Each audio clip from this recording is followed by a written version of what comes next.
নমস্কার সবাইকে, আর মিডিয়া বন্ধু যিনি আসছেন আপনাকেও ধন্যবাদ।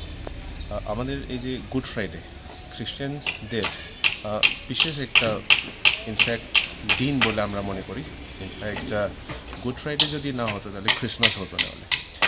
This is the reason for the season of celebration. তো আজকের দিনটা খুবই ইম্পর্টেন্ট আমাদের জন্য।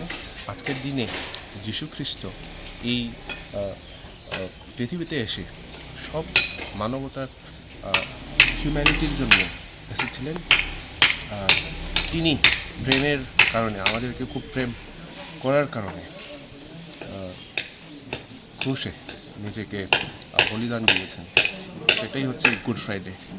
তো গুড ফ্রাইডের পর আমাদের এসছে ইস্টার সানডে, সেটা হচ্ছে গিয়ে থার্ড ডে অফ দ্য, সেটা আমরা বলি রিজারেকশন ডে।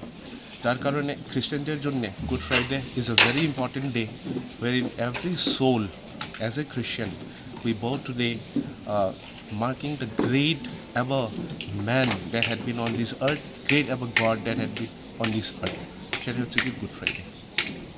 আজকে বিশেষ প্রার্থনা সভা অনুষ্ঠিত। হ্যাঁ, বিশেষ প্রার্থনা সভা আছে।